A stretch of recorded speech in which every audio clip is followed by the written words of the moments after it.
En el año 2021, la economía guatemalteca tuvo un incremento del 3.5% según el Banco Nacional de Guatemala. Este incremento se notó desde el primer trimestre del año 2021 y se debió a la reapertura de la economía, que por motivos del cierre causado por la pandemia de COVID-19 había tenido una reducción de 1.5% el año 2020. Sin embargo, se debe resaltar que esta baja evidenció el mejor desempeño de condiciones de actividad debido al apoyo fiscal y monetario, teniendo en este nuevo año 2021 un crecimiento más notable en comparación con los otros países de Centroamérica. Se conoce a la economía guatemalteca como la más grande en Centroamérica.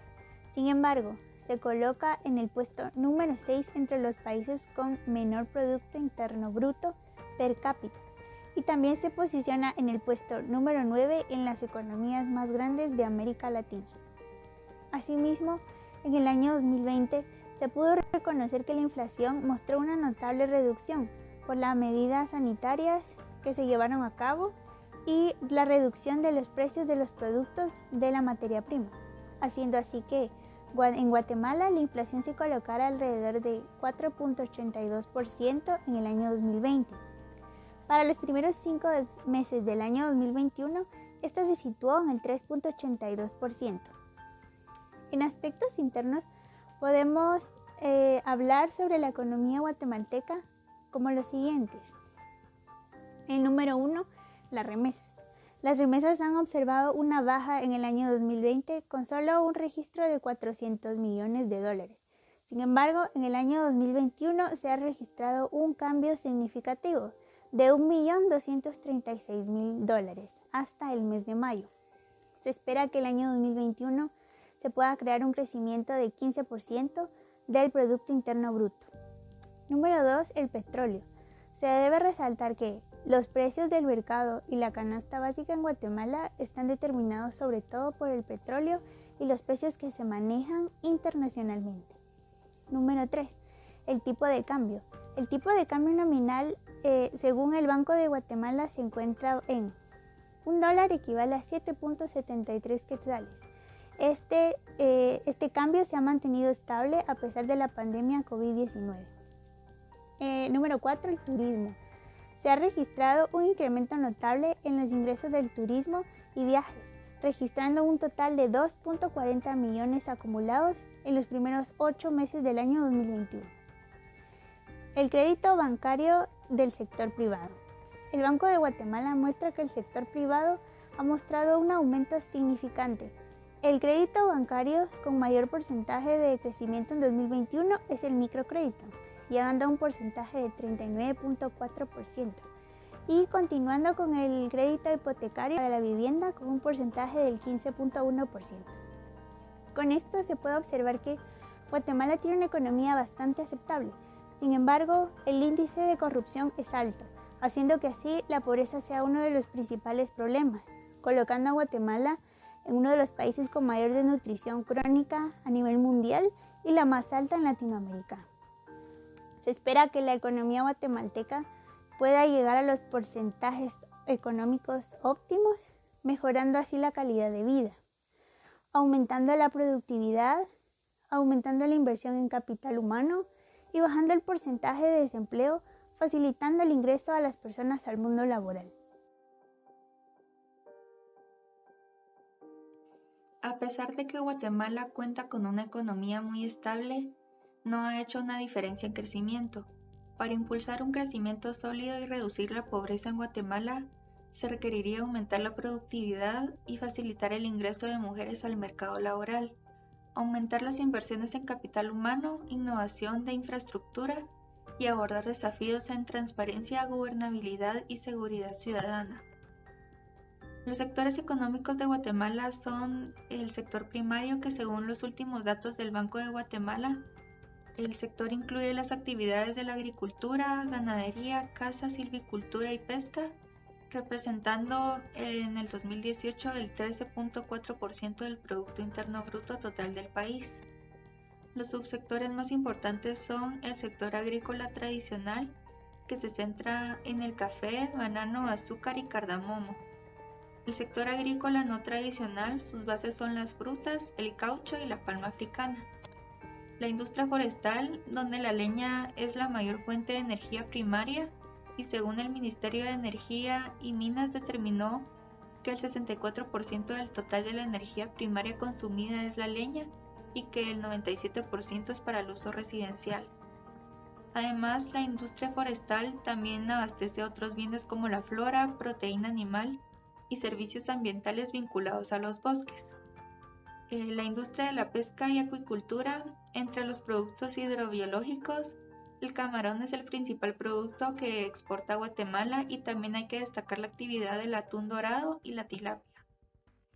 En minas y canteras, la actividad de explotación tiene una participación de 0.4% en el Producto Interno Bruto.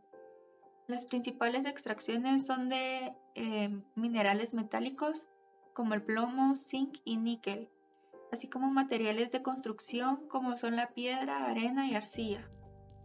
La industria cárnica, los principales productos cárnicos consumidos son la carne de pollo o gallina con un 28%, la carne de vacuno sin hueso que un 27%, carne de vacuno con hueso con un 17%.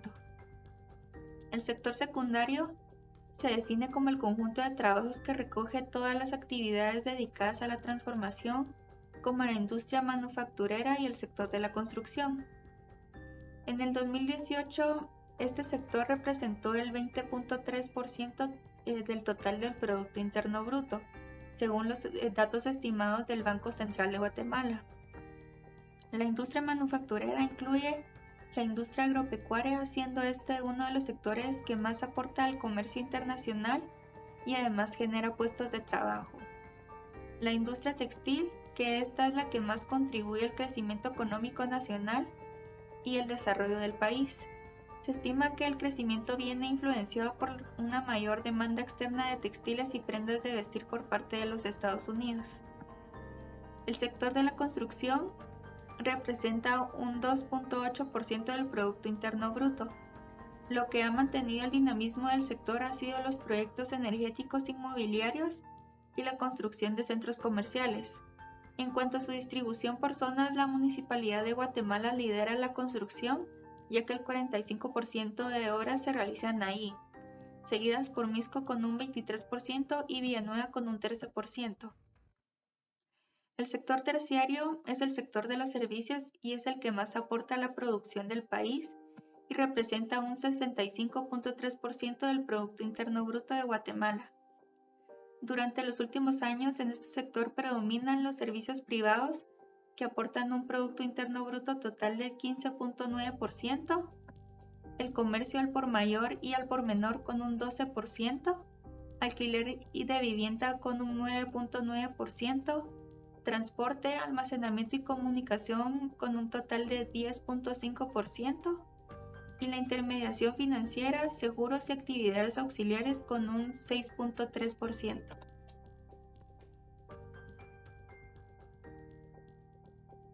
El Índice de Desarrollo.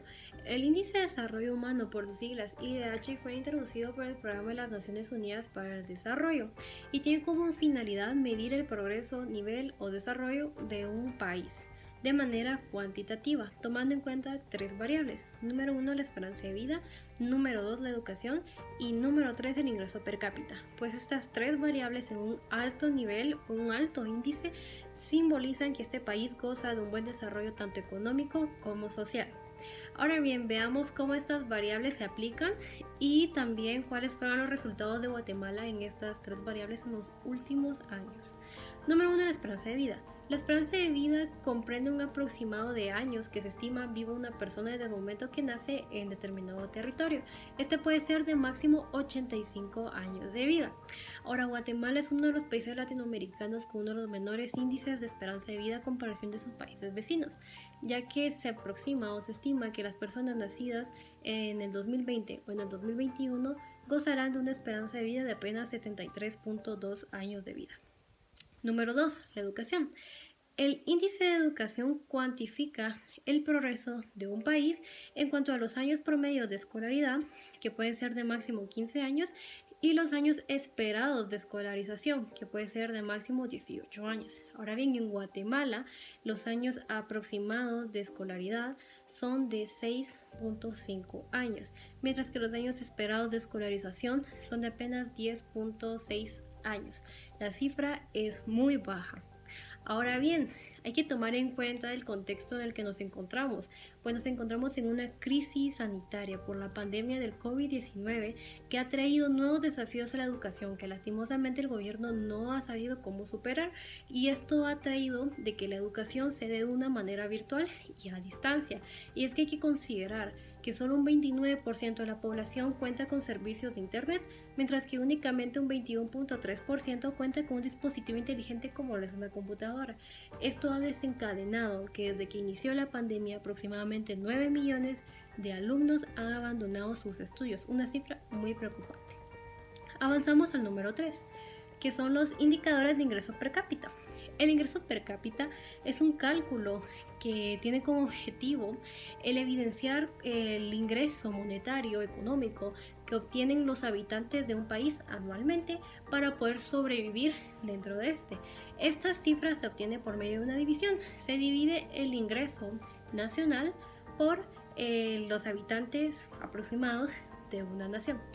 Guatemala en el 2020 obtuvo un ingreso per cápita de $38.895 internacionales, lo que lo posicionó en el puesto 118 de 187 países analizados en la lista de países por ingreso per cápita, una lista mundial efectuada por el Fondo Monetario Internacional.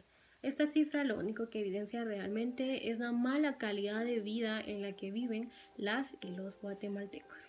Ahora bien, ya tenemos definidas pues estas variables, lo que conlleva y el resultado de Guatemala. Entonces vamos a evidenciar aquí de cuánto es el IDH de Guatemala obtenido en el año 2020. Y este fue de 0.651 puntos, lo que posicionó al país en una categoría de desarrollo medio. Sin embargo, sigue estando abajo del promedio mundial, que es de 0.731 puntos, y todavía sí está abajo del promedio latinoamericano, que es de 0.759 puntos.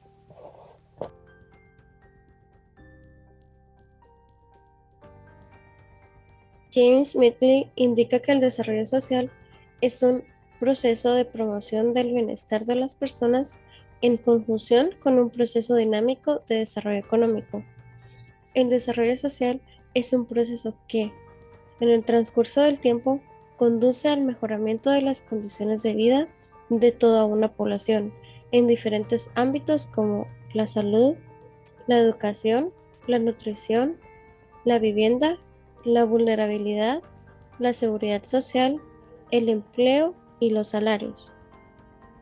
Implica también la reducción de la pobreza y la desigualdad en el ingreso.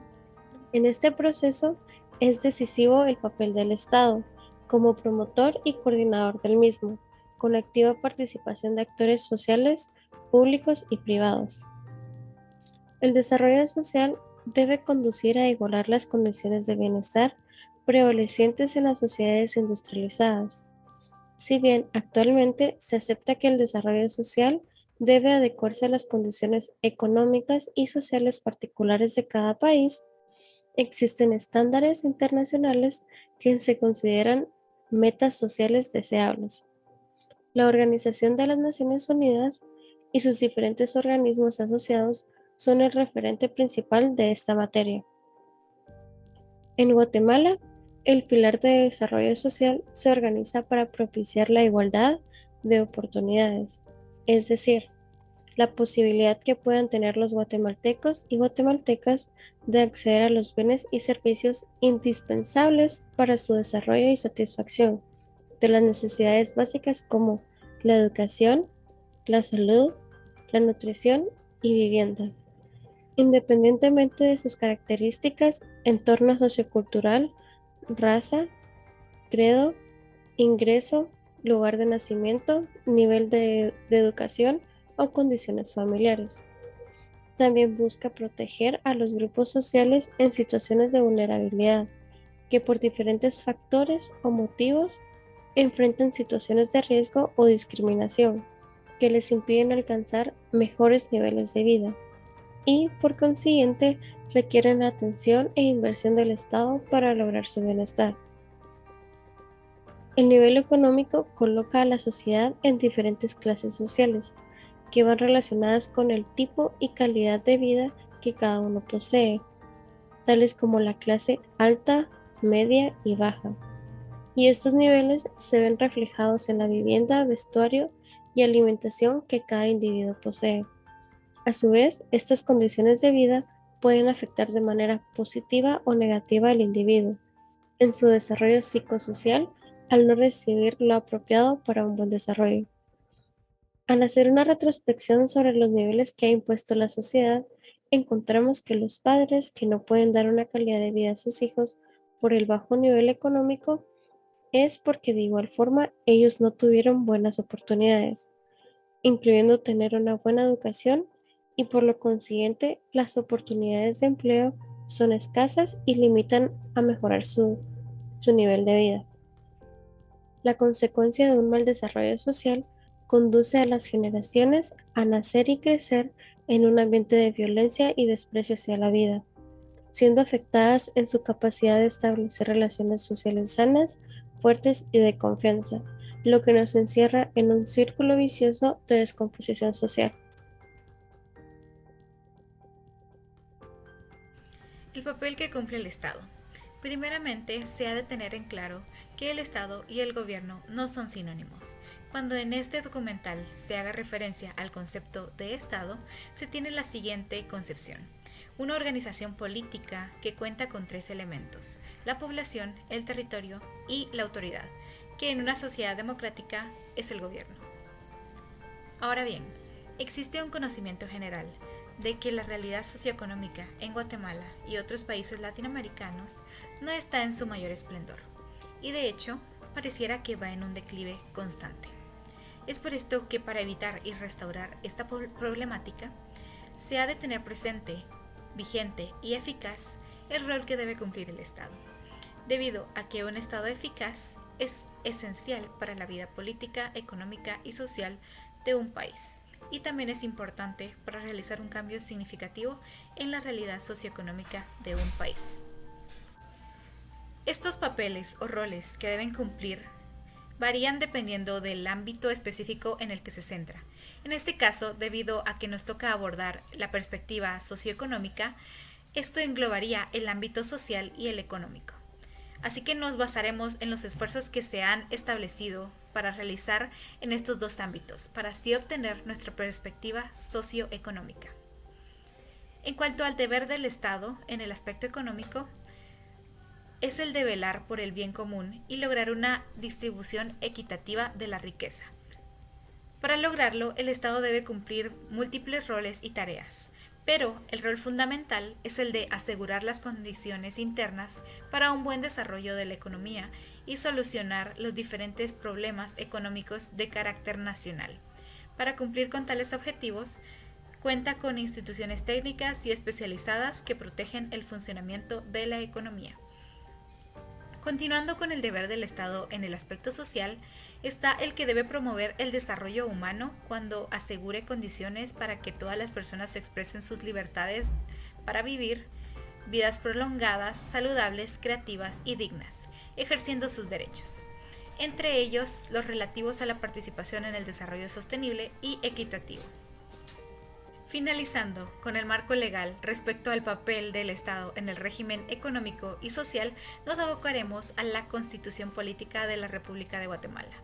Según el artículo 118 sobre los principios del régimen económico y social, se establece que el régimen económico y social de la República de Guatemala se funda en principios de justicia social.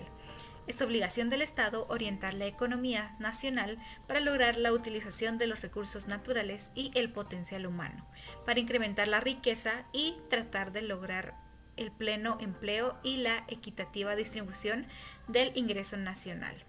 Cuando fuere necesario, el expreso actuará complementando la iniciativa y la actividad privada para el logro de los fines expresados.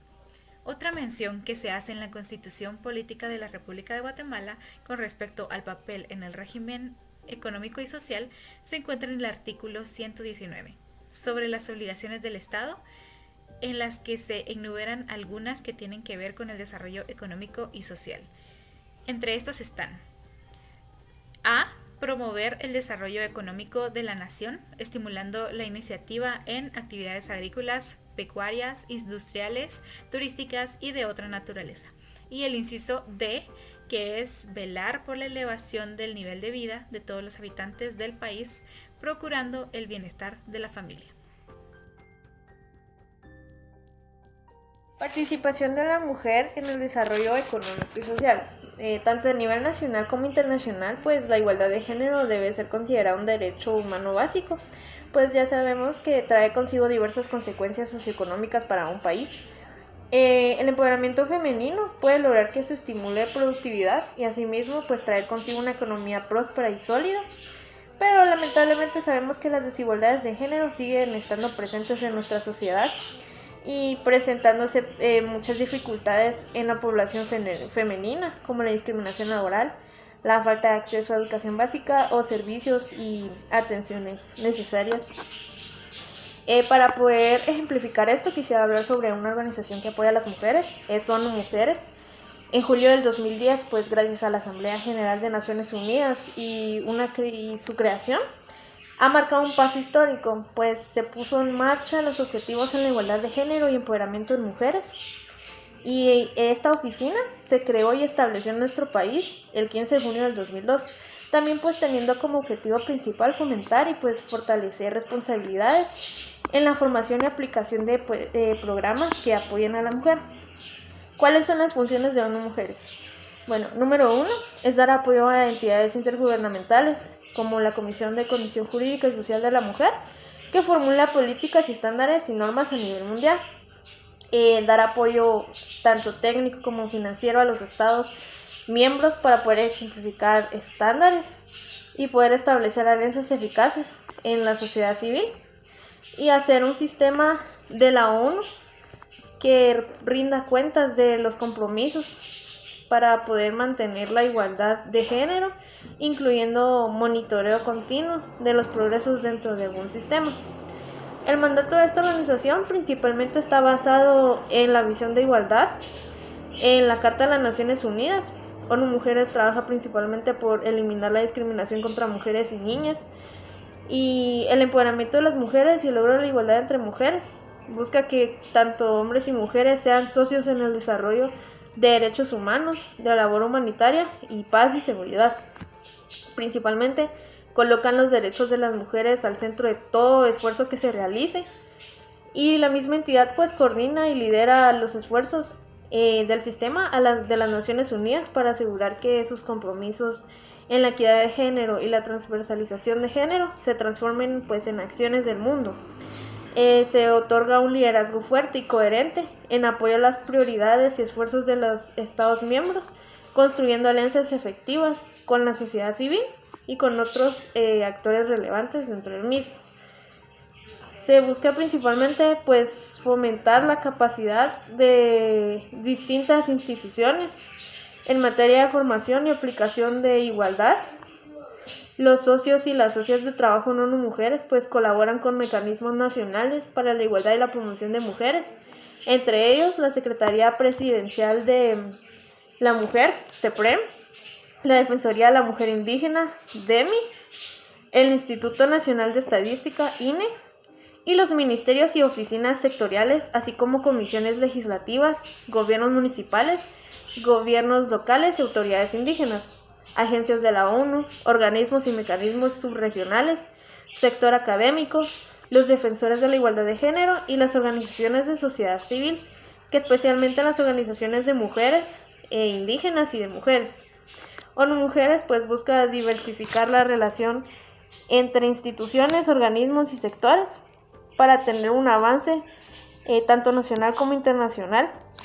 Y pues esta ONU Mujeres, así como hay más organizaciones pues que buscan principalmente que las mujeres sean apoyadas y que su voz y voto sea escuchado.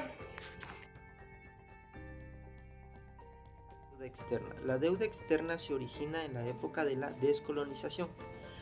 Poco después de la firma de independencia en 1821, es en 1824, durante la vigencia de la Federación de Centroamérica, que surge la primera deuda externa, también conocida como deuda inglesa.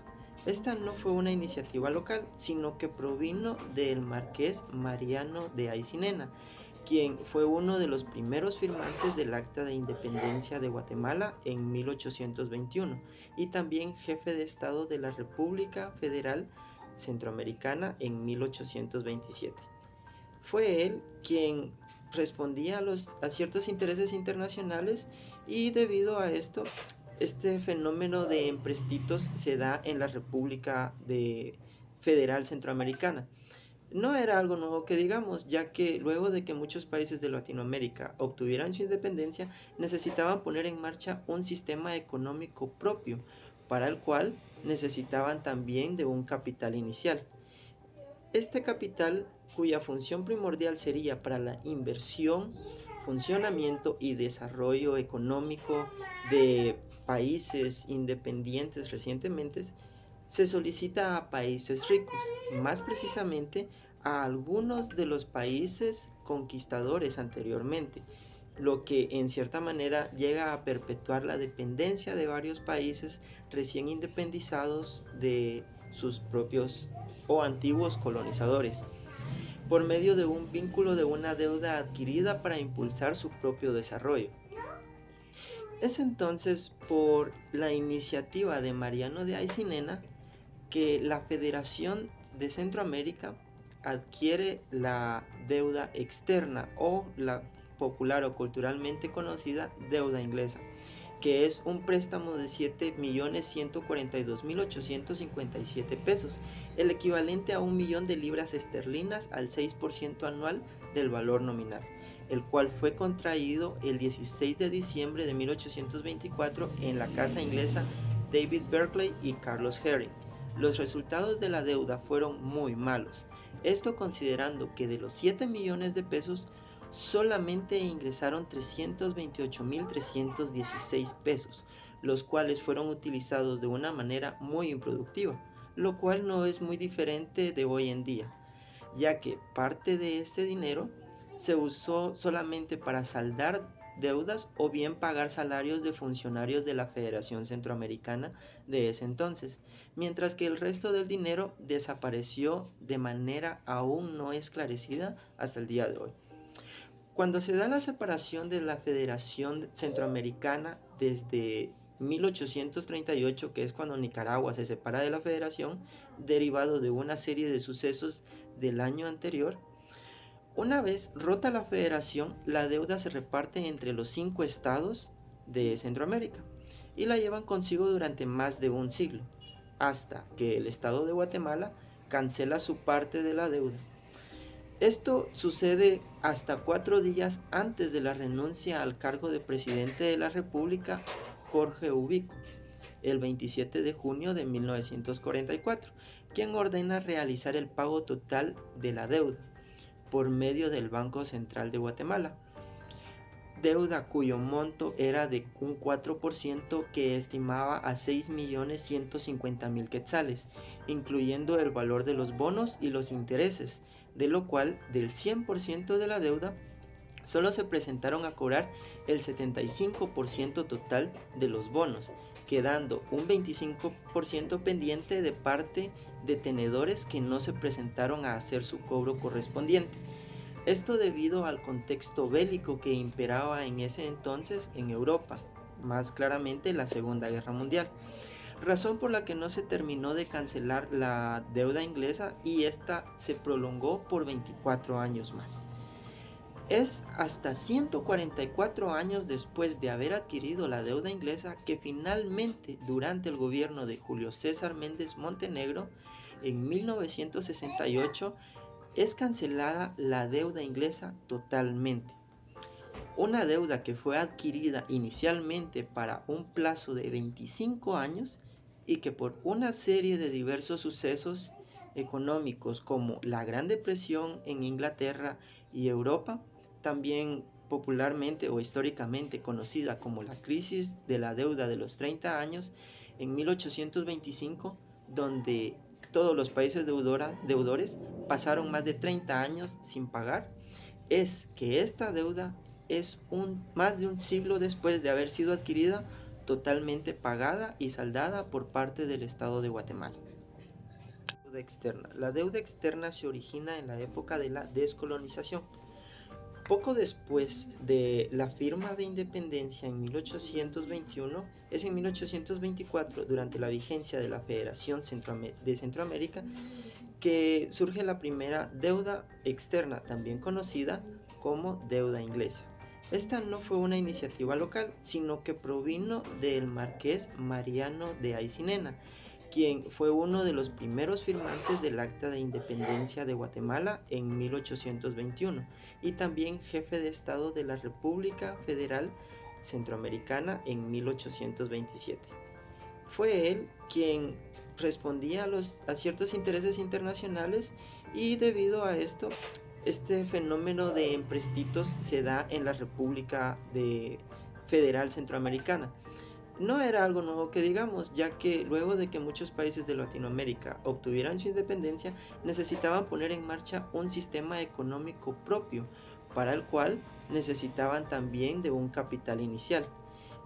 Este capital, cuya función primordial sería para la inversión, funcionamiento y desarrollo económico de países independientes recientemente, se solicita a países ricos, más precisamente a algunos de los países conquistadores anteriormente, lo que en cierta manera llega a perpetuar la dependencia de varios países recién independizados de sus propios o antiguos colonizadores, por medio de un vínculo de una deuda adquirida para impulsar su propio desarrollo.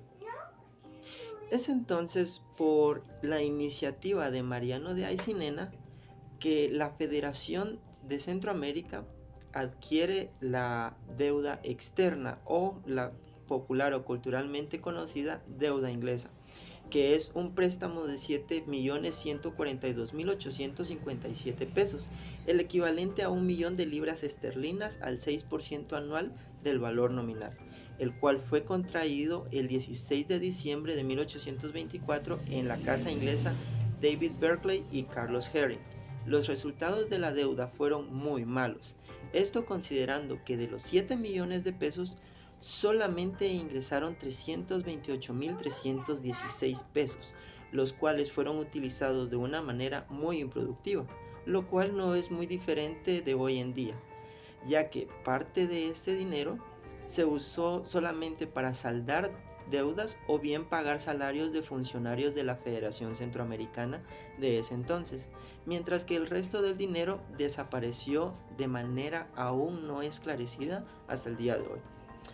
Cuando se da la separación de la Federación Centroamericana desde 1838, que es cuando Nicaragua se separa de la Federación, derivado de una serie de sucesos del año anterior, una vez rota la federación, la deuda se reparte entre los 5 estados de Centroamérica y la llevan consigo durante más de un siglo, hasta que el estado de Guatemala cancela su parte de la deuda.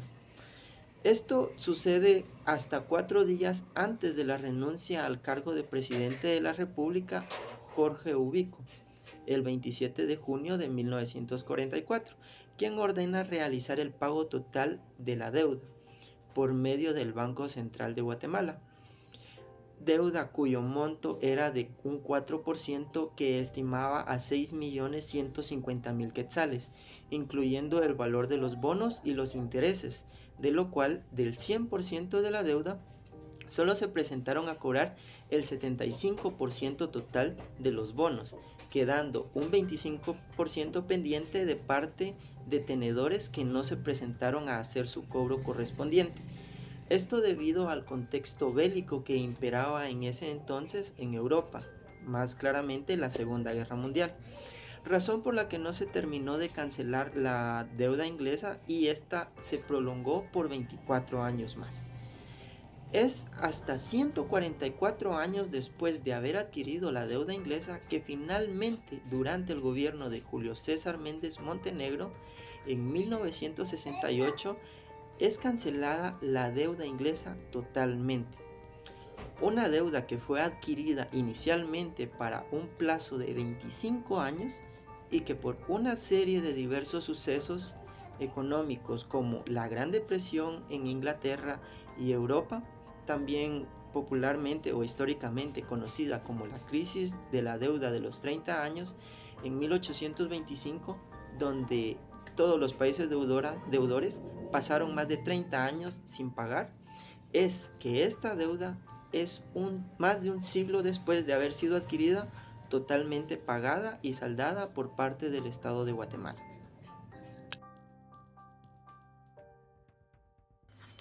Históricamente, el sistema educativo de Guatemala no ha sido el más estable y eficiente que podemos encontrar en el mundo. Y a través de una pandemia como lo que es el COVID-19 desconocida, ha venido a evidenciar y visualizar las deficiencias y carencias que éste posee. La virtualidad ha sido lo que ha optado el país para mantener un contacto cero entre las sociedades, o más que todo para evitar contagios, ¿verdad? Entonces, esta virtualidad no es un privilegio que goza todo el país. Las oportunidades de acceso y pertenencia al mismo no están al alcance por diversas problemáticas como la desigualdad económica, la falta de oportunidades laborales, la mala remuneración económica. Entonces, el INE ha estudiado estos problemas, por lo que nos ha dado datos estadísticos. El INE es nuestro Instituto Nacional de Estadística, cabe resaltar. El 75% de niños en el área rural cuenta con analfabetismo. 2/3 de niños en Guatemala, mayormente en el área rural, viven en pobreza. El ingreso diario que se tiene estimado o promedio por familia rural es de 15 a 60 quetzales por día, $4 al día. 9 de cada 10 escuelas no cuentan con libros o material didáctico y pedagógico para la educación y formación de los niños en las escuelas. También podemos observar que en Guatemala se optó por un programa televisivo donde los niños tenían que atender sus clases, pero no todos los sectores de Guatemala cuentan con energía eléctrica.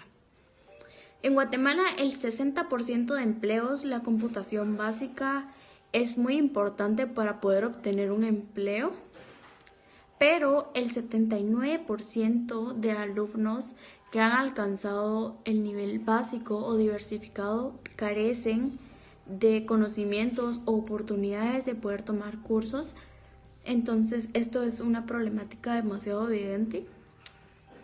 Un niño de cada 10 atiende el ciclo básico escolar, por lo que los otros 9 niños no cuentan con una educación básica y tienen que trabajar para ayudar a sostener a su familia.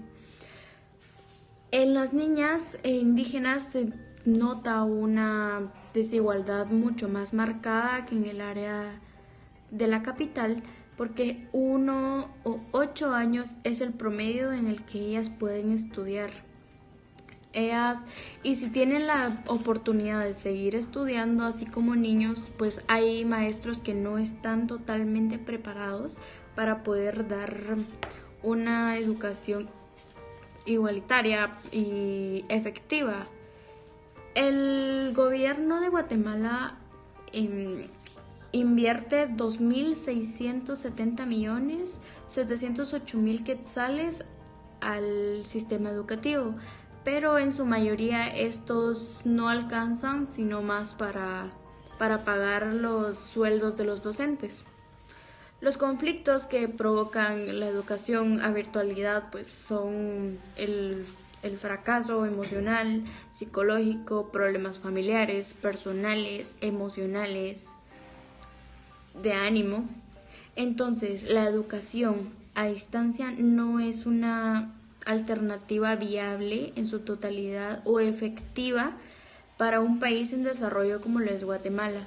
Sin duda alguna estamos retrocediendo en lugar de avanzar. El COVID-19 nos dejará estragos totalmente visibles en futuras generaciones que nos hará lamentar muchas de las cosas a nivel educativo para la formación de nuestros ciudadanos. Vivienda.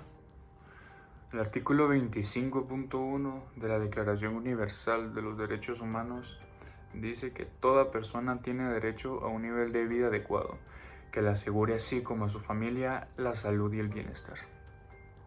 El derecho a la vivienda digna se considera uno de los derechos humanos fundamentales, y en especial la alimentación, el vestido, la vivienda, la asistencia médica y los servicios sociales necesarios.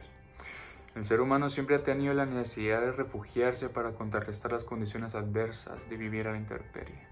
En la prehistoria, para protegerse del clima adverso o a las fieras, solía refugiarse en cuevas naturales con su familia. Tradicionalmente, en el mundo rural, son los propios usuarios los que construyen su propia vivienda, según sus propias necesidades y usos, a partir de su entorno y de los materiales disponibles en la zona. La vivienda, según la Oficina de Alto Comisionado de las Naciones Unidas para los Derechos Humanos, es aquella en donde los ciudadanos pueden vivir de una forma digna, segura y pacífica.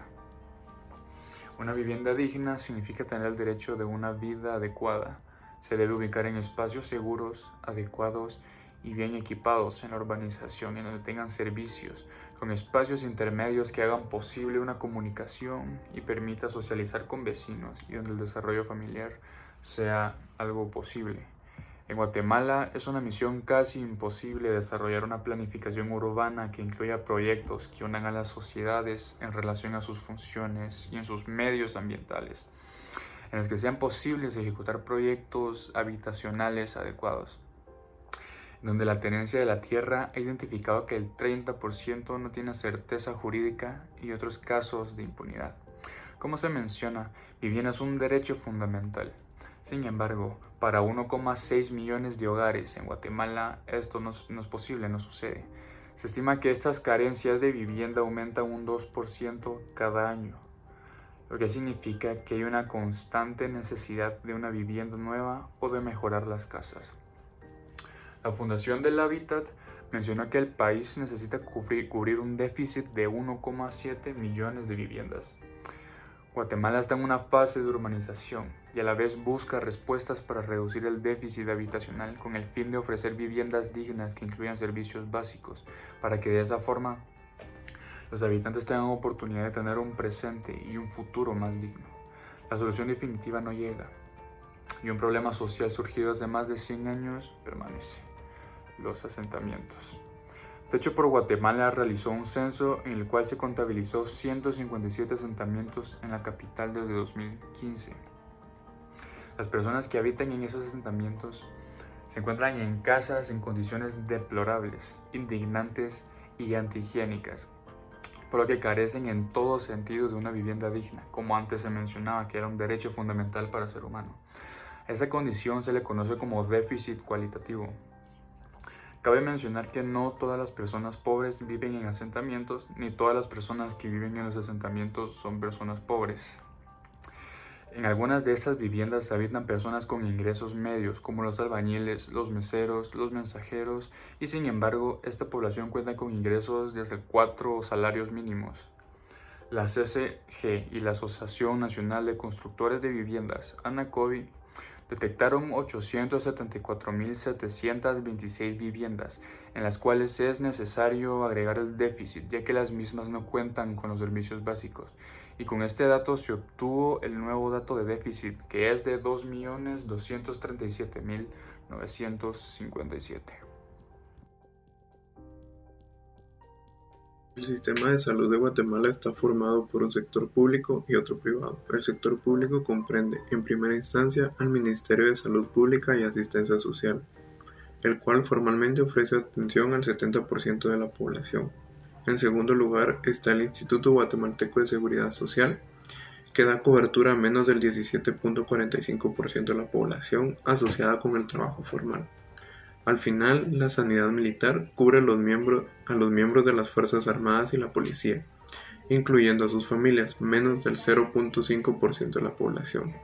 Otras instituciones gubernamentales participan de forma marginal en ciertas ocupaciones de salud. El 12% de guatemaltecos recurren al sector privado en busca de atención a su salud. En este sector participan empresas de la sociedad civil o religiosas que operan sin objetivos de lucro. Además, existe un poco relevante sector de seguros privados de salud. Según estimaciones del Ministerio de Salud Pública, las empresas no gubernamentales ofrecen cobertura alrededor del 18% de la población. Los seguros privados cubren a menos del 8% de la población, primordialmente correspondiente a los 2 quintiles más ricos y predominantes urbanos. Los recursos del Ministerio de Salud Pública provienen de ingresos fiscales del Estado, recursos externos a modo de ayuda, préstamos y donaciones de todo el mundo, y de forma poco significativa de cuotas por servicios cuyos aranceles resultan muy bajos. En 2008, el régimen impulsó la gratuidad de los servicios en escenario caracterizado por la deficiencia de insumos en los servicios hospitalarios y a falta de presupuesto para el pago de recursos humanos. El ICS recibe recursos de las cotizaciones de los asalariados afiliados, de los empleadores y del Estado. El sector privado, subdividido en lucrativo y no lucrativo, se financia en un 86% con pagos del bolsillo. Únicamente 14% de los financiamientos corresponde a la compra de planes de salud a organizaciones de seguros. El sector privado no lucrativo puede subdividirse en una diversidad de asociaciones civiles, laicas y asociaciones religiosas, las dos con una fundamental presencia en regiones rurales, las cuales ofrecen planes de enseñanza, prevención y atención en dispensarios, clínicas, centros de salud y hospitales. A partir de 1997, las organizaciones civiles han participado en programas de expansión de cobertura de servicios básicos. Mediante el establecimiento de contratos, la permanencia de la medicina comunitaria clásico-indígena dentro del sector privado no debería ser eludida. Es usada por más de 1/3 de la población y aun cuando opera en el ámbito de construcciones comunitarias, además, funciona basado en pagos del bolsillo. El Ministerio de Salud Pública y el ICS brindan atención a sus respectivas instalaciones, hospitales, centros de salud y puestos de salud, sin que se exista coordinación contra las instituciones. La sanidad militar cuenta además con sus propios hospitales y enfermeras para ofrecer atención a sus beneficiarios. El sector privado provee servicios en consultorios, clínicas y hospitales privados. El sistema de salud guatemalteco habita en una persistente crisis provocada por la carencia de recursos, el saqueo persistente del presupuesto del Estado y la carencia de capacidad para diseñar y llevar a cabo políticas públicas que atiendan eficazmente a las necesidades de la salud poblacional. Sin dudarlo, el coronavirus no ha hecho la diferencia de clases sociales, edades, razas, creencias religiosas e ideologías. Todos los seres humanos han sido presas de los contagios. La pandemia llegó como un huracán y arrasó con todo a su paso, dando duros golpes a la salud de miles de personas en el mundo, incluso provocándoles la muerte. Nadie podía imaginar que todo el mundo se detendría a causa de la pandemia. Hay millones de personas en confinamiento, comercios cerraron, desempleo, hambre y una economía enferma en cada país.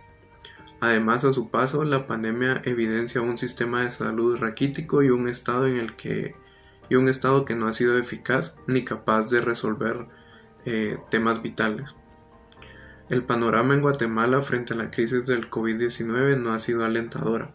El éxito para enfrentar esta pandemia depende de la capacidad del gobierno de implementar medidas de emergencia y contención que resulten exitosas como en otros países y lograr que los ciudadanos cumplan con las disposiciones gubernamentales.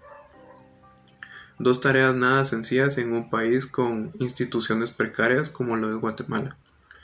El mundo del futuro cercano, con otras pandemias al acecho, demanda una reflexión profunda sobre las necesidades de la salud pública de calidad, especialmente en países como Guatemala, en donde la salud ya estaba en crisis antes de la pandemia.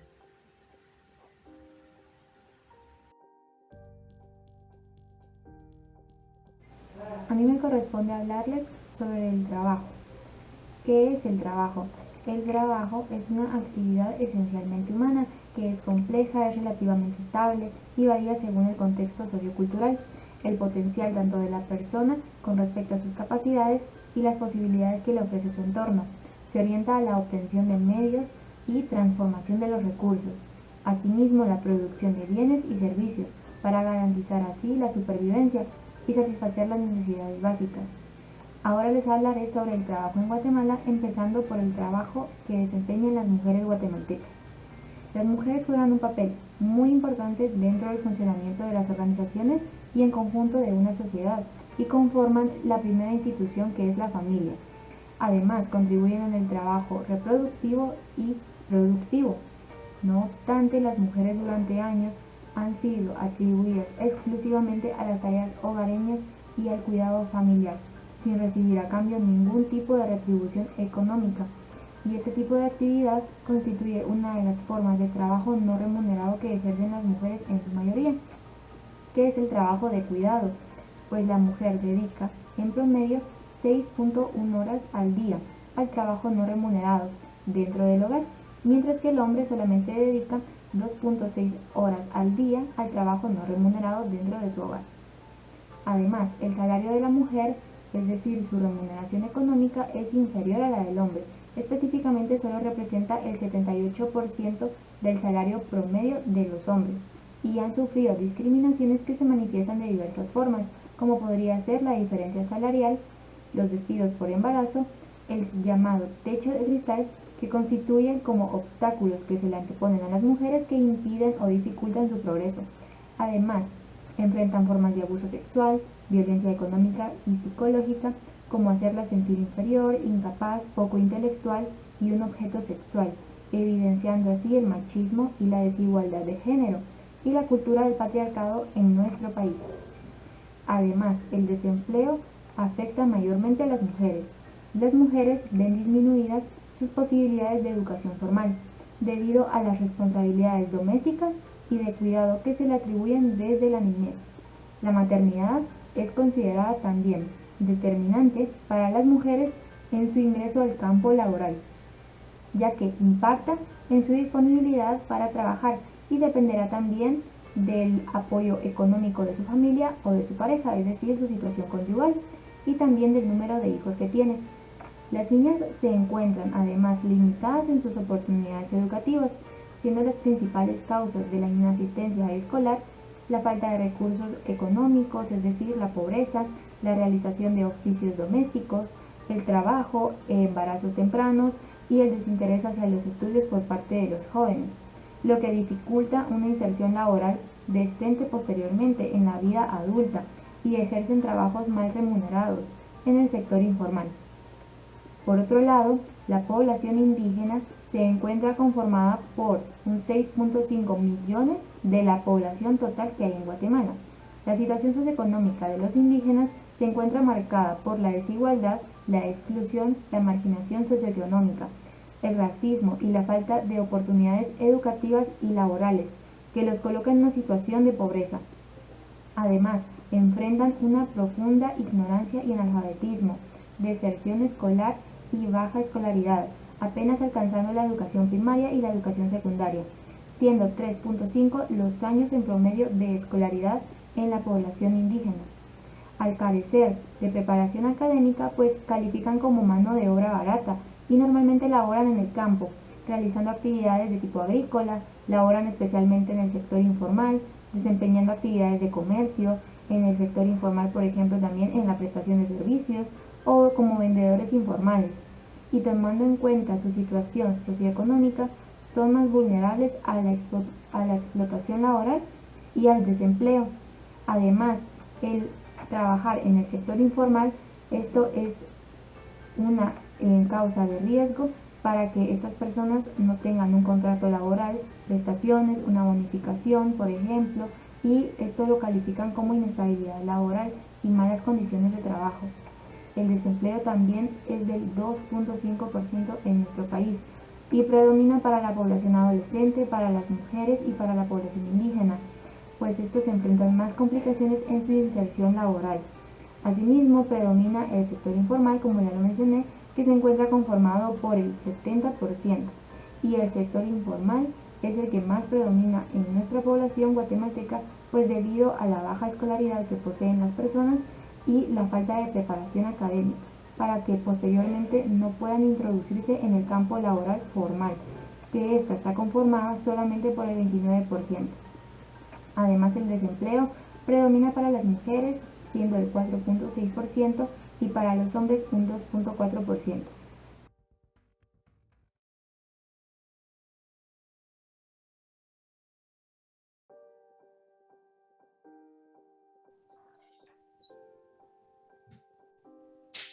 Hola, buenos días, ¿qué tal? Buenos días. Hola, buenos días. Bueno, pues qué gusto poder tenerlos acá a la virtualidad, ¿verdad? Pero tenemos la oportunidad hoy de entrevistar a un profesional que nos vaya a dar el punto de vista de cómo está Guatemala a través de la realidad que esta pandemia nos ha dejado, lo psicosocial, lo económico. Y pues con nosotros tenemos el honor de tener acá a la licenciada Natalie Molina. Si nos diera el favor de presentarse. Hola, buenos días. Mi nombre es Natalie Molina, soy licenciada en Psicología, especialista en Neuropsicología General y docente de la Universidad de San Carlos de Guatemala. Gracias por la invitación, chicos, y con gusto entremos a discutir estos temas tan importantes. Gracias a usted por aceptarnos la invitación. Ahora empezaremos a hacerle las preguntas. Como primera pregunta tenemos, ¿cómo se ven afectadas las áreas económicas, educativa, social y la salud física y mental del país frente a una pandemia como lo es el COVID-19? ¿Cómo se ven afectadas? Yo te diría que como efecto dominó. Todas están relacionadas, estrechamente relacionadas. Cuando pensamos en una situación como la pandemia COVID-19, es algo sin precedentes, por lo menos a los que estamos con vida acá, ver de esa magnitud mundial una situación, y empecemos desde la parte de salud, que pone en riesgo la vida de la gente y esté en donde esté.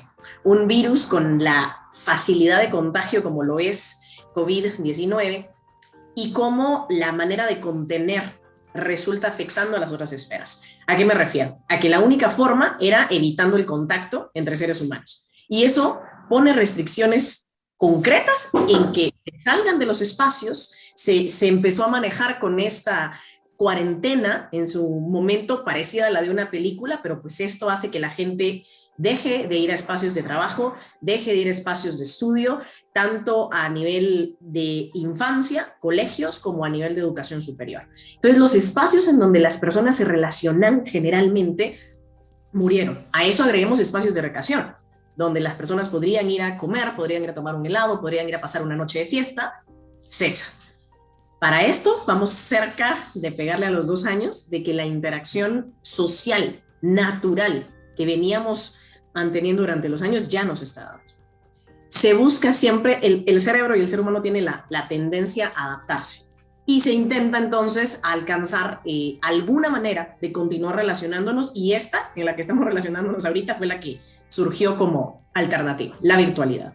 Sin embargo, carece de muchas características que tiene una interacción de frente a frente.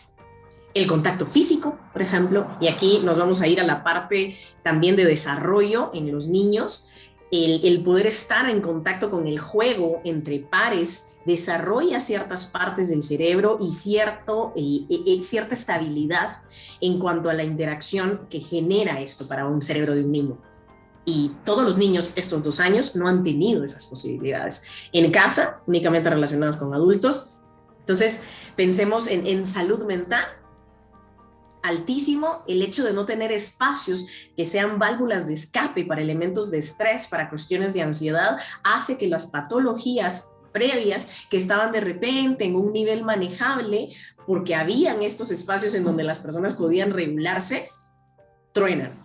El aumento de casos y de patología a nivel de salud mental es importantísimo.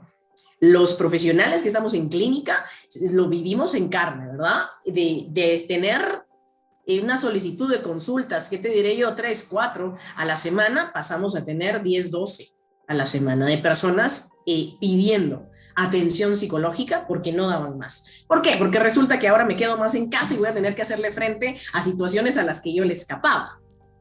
Están problemas entre la familia, problemas con la pareja, problemas que podía yo hacerme de la vista gorda cuando salía de repente a descansar un poco al trabajo o cuando salía a pasarla bien con los cuates. Y aquí hablemos de consumo de sustancias, ¿verdad? Que es una de las salidas fáciles para manejar los conflictos a nivel de salud mental.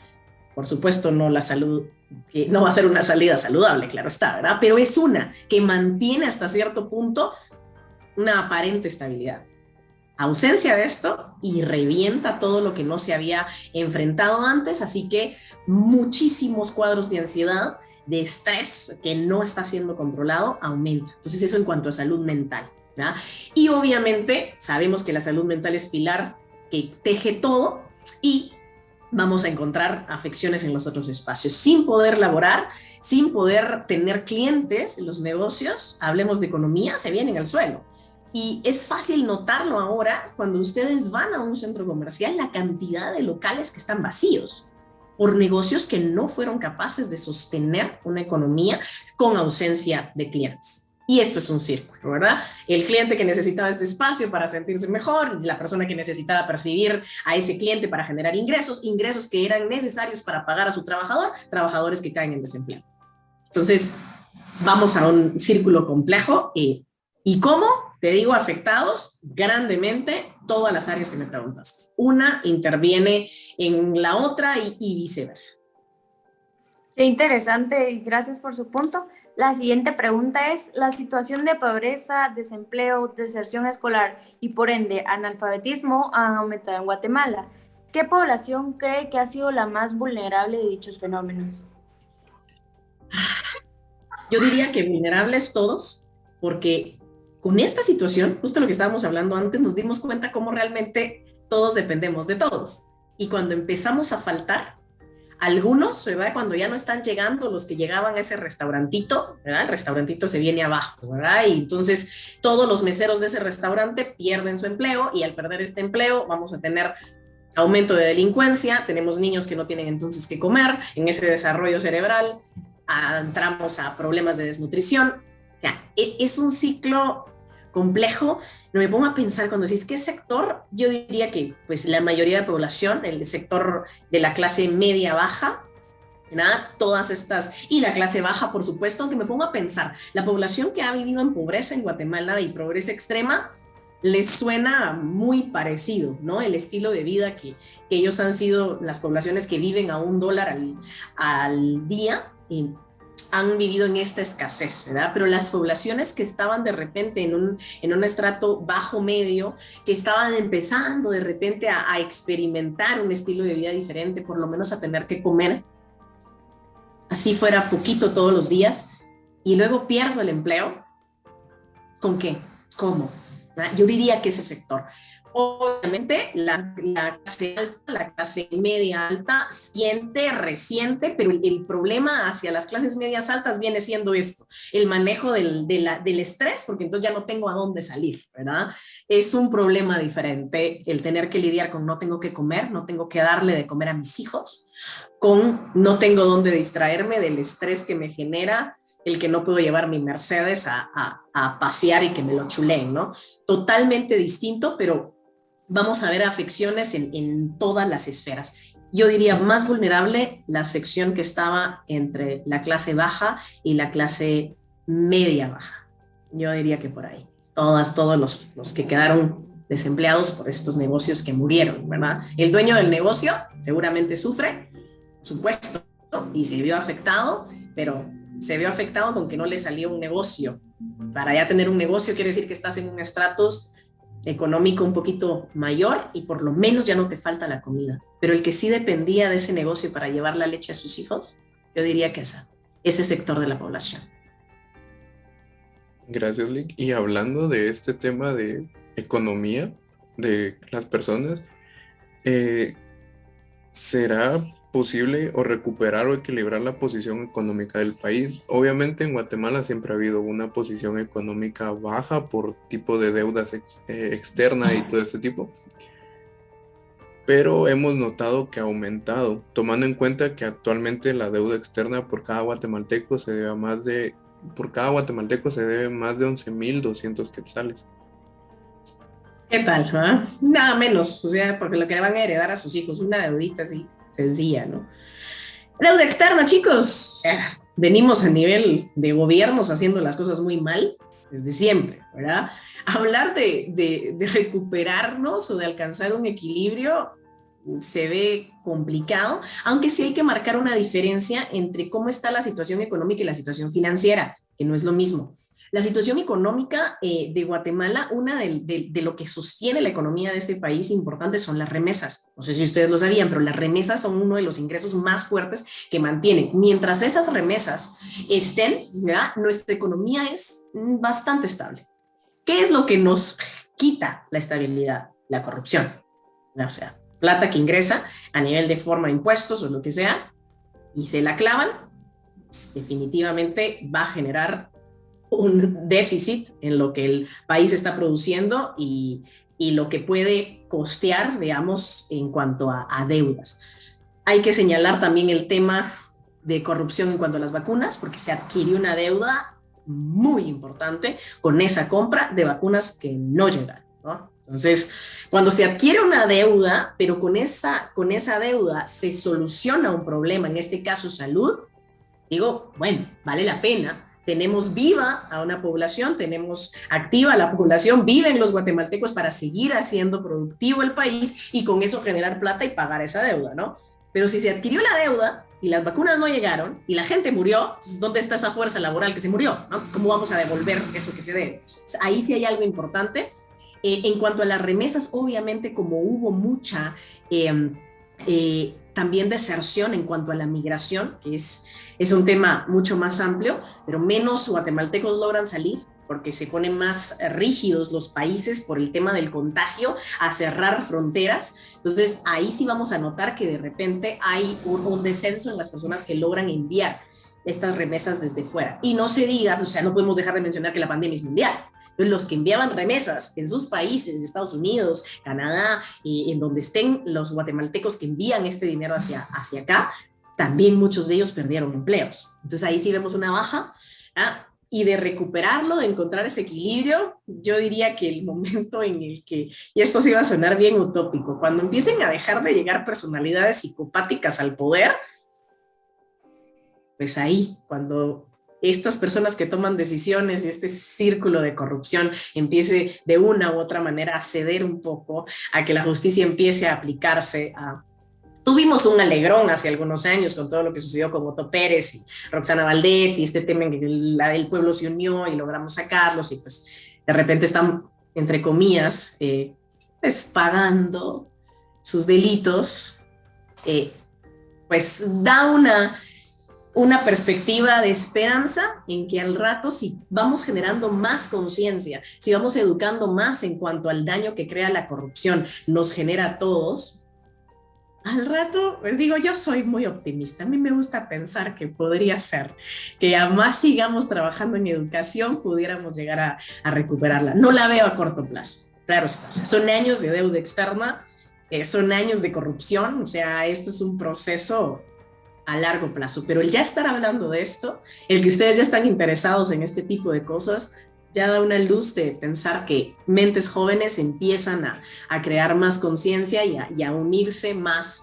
poco a poco para que esto cambie, ¿verdad? Yo diría que está relacionado con corrupción directamente, no tanto la deuda como tal, sino que lo que hacen con la plata. Ahora que mencionamos el ámbito educativo, ¿cuál ha sido el impacto que usted ha notado dentro de la educación como modalidad virtual? ¿Cree que es equitativa y es accesible para todo el contexto guatemalteco? No, absolutamente. Si la educación, chicos, ya era limitada, si la educación no está nunca, no ha sido nunca en Guatemala un derecho real? Porque si fuera un derecho, tendría que estar todos los ciudadanos con el acceso a ella. Y no es cierto. Si salimos de esta burbuja del casco urbano, jamás. Ahora en virtualidad, ¿se imaginan? O sea, el requisito para poder acceder a la virtualidad es tener un equipo mínimo para conectarte y tener acceso a internet. Desde ahí, hablamos que dejamos afuera a la mayoría de la población. A nuestros niños, a nuestros adolescentes, a cuántos jóvenes, imagínense, que estaban luchando por lograr hacer que llegara su hijo a la universidad, con un esfuerzo gigante para que pudiera llegar al aula, consiguiendo el dinerito para pagar el pasaje y de repente ir juntando para las fotocopias, ¿no? Llegando al CUM. Pensémoslo en estudiantes de psicología. ¿Y qué necesita ahora? Necesita tener un teléfono celular y acceso a internet. Y es una persona que venía de una aldea que jamás ha tenido un teléfono, porque no. ¿Ya? Y si tiene uno, es con muy baja banda, no tiene, apenas si tiene para los mensajitos, Hay una falsa ilusión de que todos tenemos ese acceso. Y eso es acá, chicos. Eso es en la parte urbana, es un sector muy pequeño de la población, en donde, pero si ahora todos, ¿verdad? Y vemos que la gente ahí tiene sus redes sociales. Es un sector muy pequeño. Entonces, si vamos a que eso es el requisito para acceder a la educación, desde ahí entendemos que no es equitativo, que no es accesible, definitivamente. Tendríamos que estar hablando que estábamos en un nivel como algunos estados de Estados Unidos o en Europa, en donde ya el acceso a internet es completo. Aquí, chicos, hay sectores de nuestro país que no tienen acceso ni a energía eléctrica. O sea, escalemos hacia atrás, pues es imposible. No es equitativo, empeora, además requiere muchísima más habilidad para mantenerse concentrado. ¿Se imaginan la cantidad de chicos que tienen características de déficit de atención frente a una pantalla? Baja considerablemente la cantidad de información que puede ser aprendida. ¿Que puedo estar frente a la computadora? Puedo. ¿Que voy a estar aprendiendo realmente y sacándole el jugo? Eso es otra cosa. Si es difícil de manera presencial, ahora a través de una pantalla, olvídense, no es ni accesible para todo el contexto, y sí he notado un impacto, por supuesto que sí, ¿verdad? Vamos a ir viendo, y bueno, creo que ese impacto, chicos, se va a notar mucho más de aquí a unas generaciones, cuando ya vayan a tener que poner las manos en manos de su vida en un cirujano que pasó las últimas clases online. ¿No? Ahí ya se viene un poquito, todos los que de repente, y se va notando, uno que está metido en educación superior, muchísimos estudiantes que están ahí de repitentes y dándole vuelta, que simplemente están ahí, pues resulta que ahorita en la virtualidad, pues sí se graduaron, ¿no? Entonces, este bloque de profesionales, si logran entender cómo salieron y tomar la responsabilidad para seguirse formando cuando esto cese, eso es la esperanza utópica. Pero si no, si con esas deficiencias empiezan a ejercer, vamos a ver un bache en calidad de profesionales que se va a notar de aquí a algunos años. Qué interesante, la verdad. Y otra pregunta sería, ¿cómo cree que el comportamiento psicosocial de las personas ha cambiado durante este tiempo de pandemia?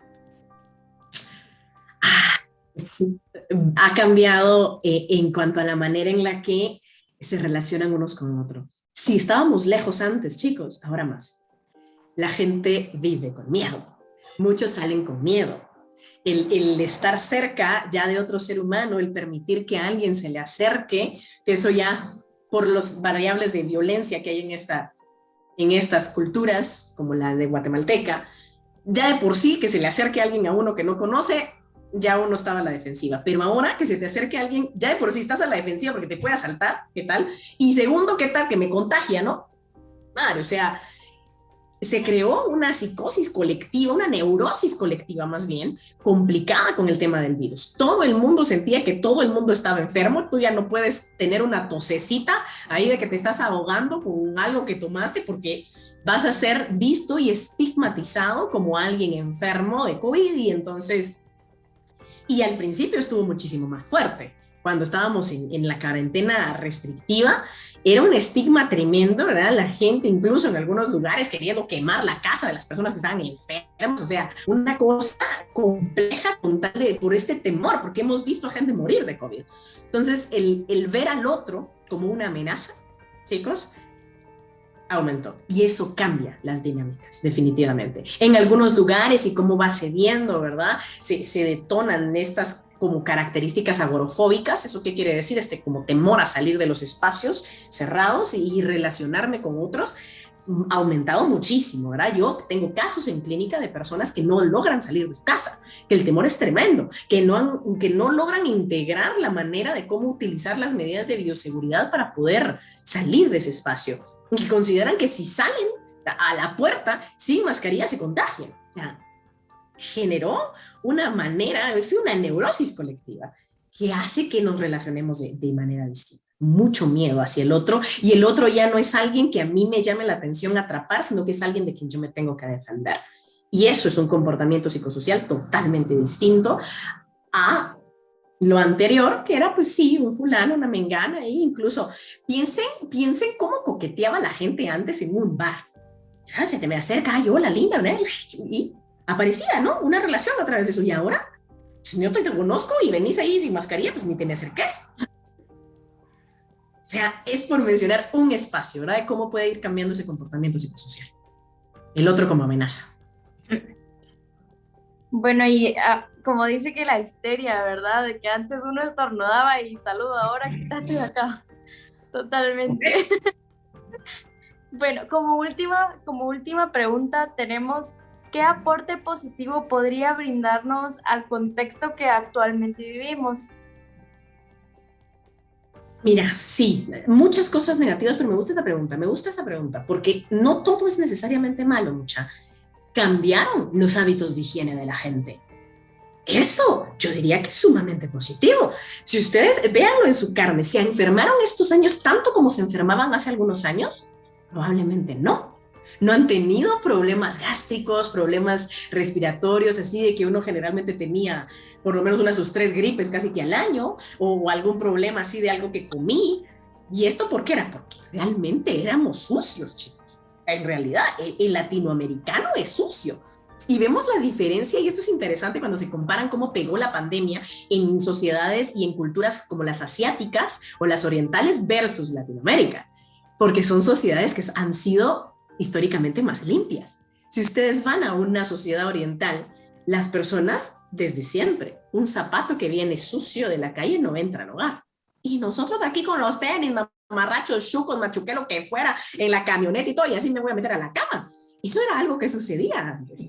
Cuando empiezan todas estas cuestiones a partir de la pandemia, marcan nuevos patrones de conducta higiénica. Y la gente empieza, por ejemplo, a hacer esto de los zapatos afuera. Algunos integraron el tema de que si vienen de la calle, dejan esta ropa que puede estar contaminada, aislada, toman un baño algunos, ¿verdad? Los que son más estrictos toman un baño directamente, y ya que estoy limpio, estoy en mi casa, que es este santuario donde debería estar siempre limpio todo. El lavado de manos, mucha, ¿cuánta gente llegaba de la calle bajándose de la camioneta, viniendo del Uber, de lo que fuera, y así se sentaba en el restaurante, pedían la comida y así se comía? La gente no se levanta a lavar las manos.